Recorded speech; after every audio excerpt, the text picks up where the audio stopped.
So my job is working as a digital marketing consultant. So I work with businesses of a wide variety of types and sizes in many different industries. So anything from sort of small entrepreneurs starting up through to larger established businesses. How do you believe digital marketing is changing our communities? So I think digital marketing is changing our communities in a few different ways. Probably the biggest one is that it's allowed businesses more flexibility and control in terms of what they do.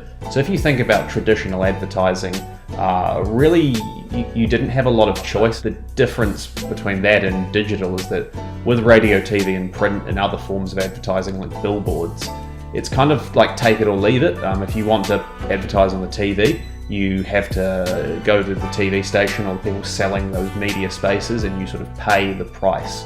With digital marketing, the influence on the community is that it's sort of democratized the process. So if you're just starting out in business, or maybe you're just looking to expand and you might not have too much money available for promotion, but even if you can sacrifice a little bit of money, put it towards your marketing, well, with digital platforms and technologies, that might be that little bit extra you need to get ahead. How is digital marketing affecting commercial wealth and well-being? So I think that digital marketing is affecting commercial well-being and wealth within the community by basically making growth more accessible, especially for smaller businesses.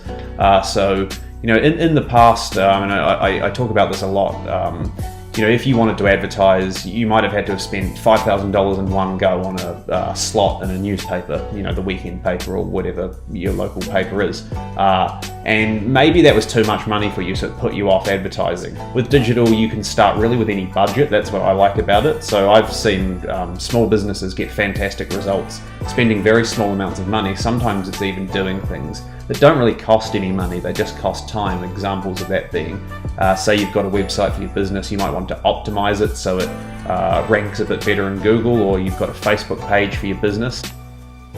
How does digital marketing affect the environmental well-being?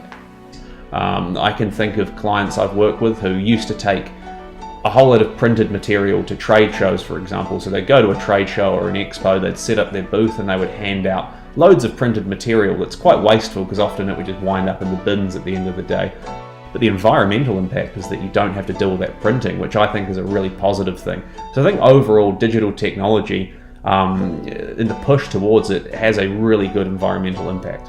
If digital marketing's done right, you tend to see a good increase in ROI, or return on investment, for that business. And the thing I'm always looking at is being able to say to clients, do you know how much you're spending? That's the first question. And can you then work out what you get back from that spend? Because if you can spend $1 on digital marketing and get $10 back or $20 back or whatever the case may be, and those kind of figures aren't unreasonable depending on what it is you're selling, well then that's really, really positive, because then you know you're on the right track and you can keep doing more of it. So for smaller businesses especially, if you're looking to get started with digital marketing, I can pretty confidently say there are a few things you should look at.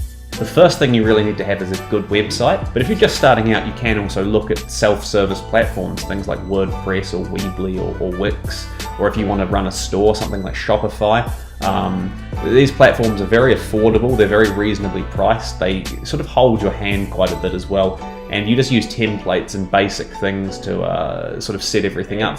So Facebook ads are really, really effective. So if you run a car accessories business, for example, you might decide that you want to advertise to car enthusiasts in your local area. Well, you can target that audience on Facebook. And the great thing is there are lots of different ways you can advertise. You can show videos, photos. I'm also a big believer in Google ads. So Google ads can be quite lucrative for smaller businesses. And just like Facebook ads, you have a lot of control over how much you're willing to spend. You can start with a very small amount of money each day. And the final thing I think that all small businesses should look to do is email marketing. That email list that you build up, those people who are interested in hearing more, getting special offers, all those kind of things. There's immense commercial value in that. Then you can work out what works and what doesn't, but over time you'll build up a picture of that and then you can optimize from there.